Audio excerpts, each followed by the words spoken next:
If you had asked me 10 years ago, Nicole, where do you see yourself in 10 years? I would have never told you that I'd be in Canada, married, pursuing entrepreneurship, but also managing my home efficiently.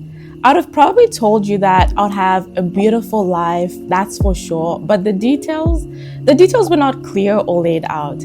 10 years ago, I was doing my master's while working a very demanding job. I was just focused on my career growth and not cleaning schedules. But life has a way of expanding your vision.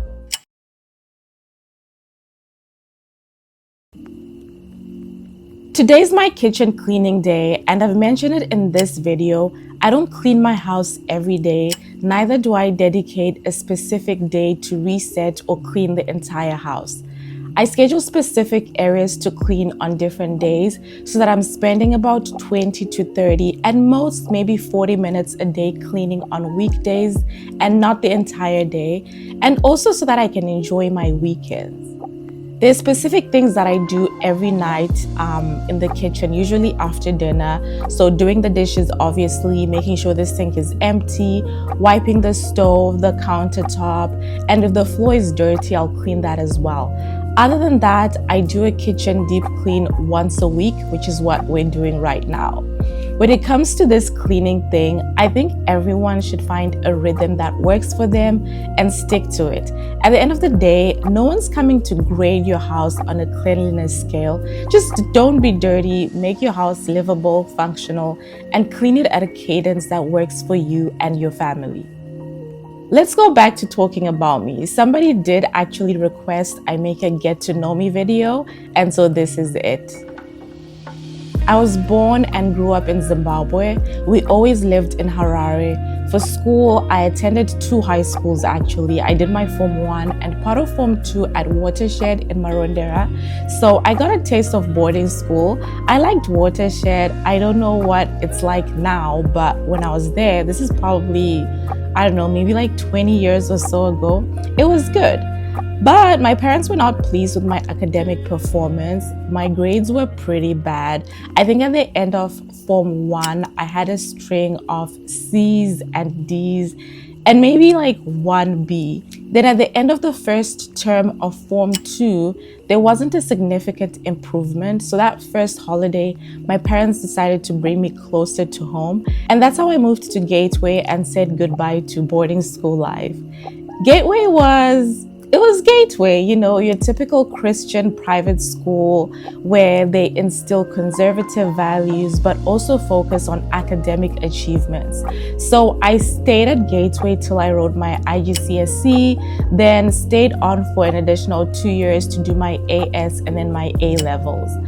Now that I think about it, as I'm just recording this, Gateway is actually a good school. Well, I don't know about now, but when I was there, I think it was a pretty good school.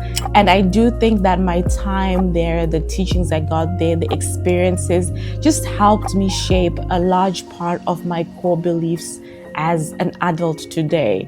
Even when I was in university, just like the adult decisions I started making, they were largely shaped by the values that got instilled in me when I was at Gateway. So yeah, I'll definitely say it's a good school. While at Gateway, we were in class one day. This is when I was now doing my A levels. I believe it was an accounting class when one of my classmates was talking about Singapore. He had this flyer and everything he was talking about just made sense. It made me excited. He was talking about how he was considering there. Mind you, I wanted to go to Australia and I wanted to study law. So you may be wondering, how did I end up in Canada then? Hold on, I'll get to that. I don't know why, but that Singapore discussion stuck with me, and by the day, I became more and more interested in going to Singapore. Eventually, my mom and I went to see an agent who just this agent helps with getting you admission in international universities. I think they were located at Westgate, but yeah, we went there. Then instead of focusing on why I had dragged my mom there, which is Singapore, they started talking to my mom about Malaysia and talking about how they're literally next to each other, but Malaysia is a cheaper option. Eventually, my parents decided decided that Malaysia was the better option for me over Singapore. And I know part of that decision was influenced by my dad because he had been to Malaysia, I think twice, if I'm not mistaken, for a bridging or training program that was related to his job. And he liked the conservative culture and, slow pace that Malaysia had compared to Singapore. And that's how I ended up going to Malaysia for university. I laugh about this anytime I think about it because from a bird's eye view, or if you're there for a brief time, it does come across as, a very conservative nation. But is it really conservative? Yeah, I'm not going to answer that. Anyway, I ended up doing a bachelor's with honors in marketing. By the time I completed my A-levels, I was no longer interested in law, which is wild because my entire combination when it comes to the subjects I selected for my A-levels was based on that. I did history, accounting, and business studies. Malaysia was a completely different chapter. By God's grace, I graduated, I got a job. I actually did a few jobs while I was in Malaysia. I did customer service. At some point, I was a trainer. I was also a team manager. Then I ended up in recruitment. I also did my master's there with London School of Business. That was a wild time for me because I would have classes on Friday night, Saturday full day, Sunday full day, and then I would still be working and still need to do assignments. But by God's grace, I made it through. While in Malaysia, I also met a guy, you guys. I met this Nigerian guy. We dated for a while. And then we decided it was time to close the Malaysian chapter and just move on to somewhere where there were better and more opportunities. And that's how I came to Canada. What's interesting is I didn't just wake up and decide on Canada. In fact, my boyfriend at the time wanted to go to Australia. But one day I was talking to a colleague and he was talking about, how him and his wife are applying to go to Canada as permanent residents. And just my classmate planted Singapore in my head when I was in high school, but I ended up in Malaysia. This guy planted Canada in my head. A few months later, another colleague and I are talking and she tells me she's applying to go to Canada as a permanent resident. And that's when I was like, okay, God, I think this is it. I think I should go to Canada. So my boyfriend and I looked into it and he was like, you know what? I should apply, I should go for it. And if it's God's will, he'll make it happen. So my boyfriend made the financial investment to get me the lawyer to process the application.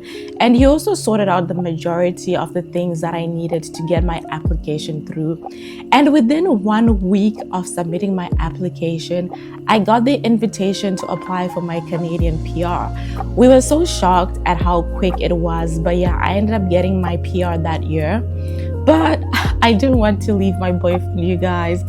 So I didn't move yet. I did visit Toronto to do my landing process for about a week. Then I went back to Malaysia. Eventually, my boyfriend was like, girl, you need to leave and just get on with your life. So yeah, I ended up leaving Malaysia. I came to Toronto. And that was the start of a new chapter. I thank God because moving to Canada was not a struggle for me, by any means. By God's grace, the application was smooth. When I got here, I got my first job within 2 weeks. It was a similar job to what I was doing in Malaysia, which is recruitment. So I never had to do a survival job like most immigrants have to do. I was staying with a friend at the time when I came. God bless her because she insisted that I stay with her for I think it was 2 or 3-ish months so that I can save my salary before I move and just start off with a healthier cushion.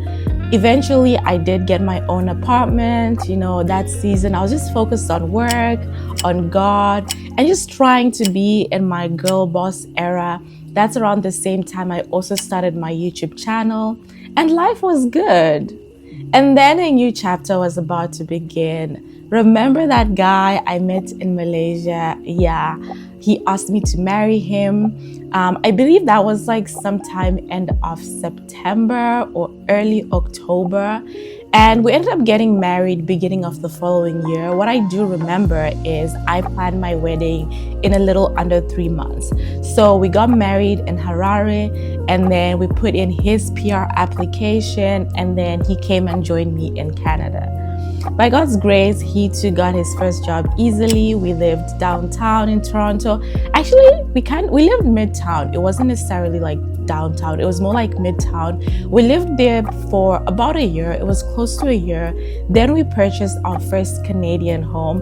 We had purchased properties in another country already, but yeah, we got our first Canadian home, which is where we are right now, and the journey still continues. Marriage was a bit of a shock for me, I won't lie. I had been single, living alone, had my own way of doing things. If I didn't feel like cleaning my kitchen, for example, I would leave it like that and eat out. Like nobody cares. It was just me. But I quickly realized that, I lived with somebody else now, and I kid you not, it was a bit rough in the beginning until I realized that building a home required just as much intentionality as I was putting in building my career. I also had a major mindset shift around that time on stewardship. God says in his word that, he that is trusted with little will also be trusted with much. And at that time, that's a time when we're believing God to bless us with a house in Canada. So it's like, girl, how are you praying this prayer when you can't even be faithful with a 1-bedroom apartment? So I started nurturing that place, took really good care of it. My apartment tour video is actually linked on this channel. You can watch it if you'd like.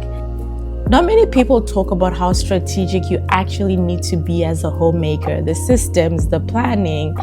And if you're a working wife or a mom watching this, you probably get exactly what I mean. You don't have 6 hours a day to clean or to cook. You don't even want perfection. You just want peace and you want things to get done. So I tried different things, cleaning every day like I saw being done growing up, but I realized that was not going to work because, it only worked then because the person doing it was actually employed to do so. So sweeping and cleaning the house every day was part of their job description.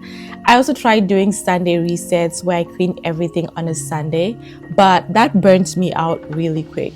And this is how I landed on my current system where I don't try and do everything in one day. I map my home like I would a work project, weekly resets, daily maintenance, monthly deeper tasks. And this structure has created softness for me. It allows me to keep our home functional, but it also gives me time to work on my business without leaving me overwhelmed. And this structure supports the life we're building. I used to think that I had to choose ambition and career over home, but I've learned that you can build a peaceful home and still build a powerful life. Structure doesn't limit you, it actually supports you. Sometimes I'm cleaning my house and I think it represents much more than cleaning. It represents obedience, it represents growth, it represents chapters I didn't see coming, but I'm so grateful for. 10 years ago, I didn't know the details of my life, but God did. And if you're in a season where the details feel unclear, just focus on being faithful where you are. Things will work out. Thank you so much for watching. I hope you enjoyed getting to hear a little bit about me, a little bit about my story. I'll see you in the next video.